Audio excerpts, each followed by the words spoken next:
This video explains how to subset a data frame within a for loop using the R programming language. So without too much talk, let's dive into the R code. In this video I will show you an example, and this example is based on the data frame that we can create with lines 2 to 7 of the code. So after running these lines of code, you can see a new data frame is appearing at the top right of RStudio, which is called data. And we can print this data frame to the bottom in the console by running line 8 of the code. And now you can see that our data frame contains 8 rows and the 4 columns x1, x2, x3 and a group indicator. Now let's assume that we want to split our data frame based on this group indicator. Then we could apply the split function, as you can see in line 10 of the code. And within the split function, we would have to specify the name of our data set and the column which contains our group indicator. And then in this case, I'm also storing the output of the split function in a new data object that I'm calling my splits. So after running line 10 of the code, this new data object is appearing at the top right, and we can print this data object to the bottom in the console by running line 11 of the code. And then you can see that we have created a list object which contains 3 different data frames, and each of these data frames contains the group of one of the groups in our original data set. So the first data frame contains the rows of the group 1, the second data frame contains the rows of the group 2, and the third data frame contains the rows of the group 3.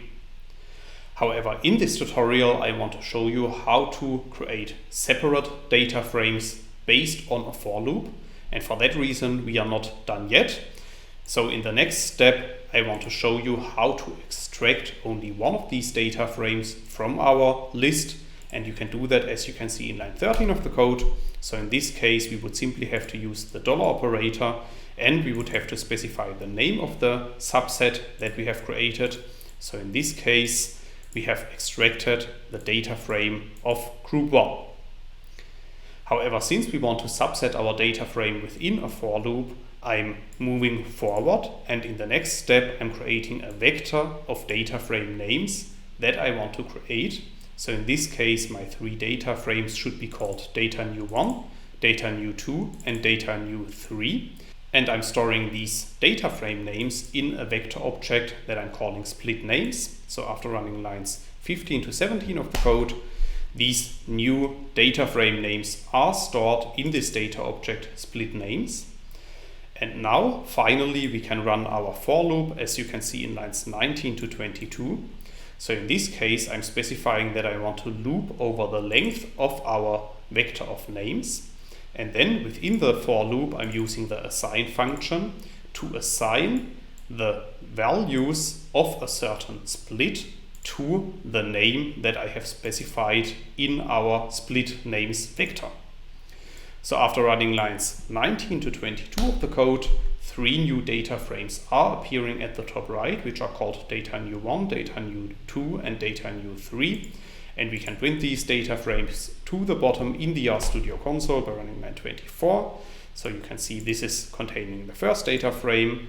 Line 26 is printing the second data frame, data new 2, and line 28 is printing the third data frame, data new 3.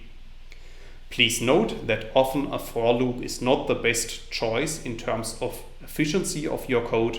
However, sometimes it might be useful to use such a for loop, and in this case you can go back to this tutorial to learn how to subset a data frame in a for loop.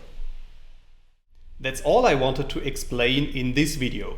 In case you want to learn more on this topic, you may check out my homepage statisticsglobe.com, because on my homepage I have recently published a tutorial in which I'm explaining the content of this video in some more detail. I will put a link to this tutorial into the description of the video so you can find it there. If you have liked this video or if you have any questions, let me know in the comments section below. I'll try to respond to all comments as soon as I can. Furthermore, make sure to subscribe to my YouTube channel to get notified about future video releases. I have already published about 500 videos on this channel, and I'm releasing new videos on a daily basis. Thanks a lot for watching. See you in the next video.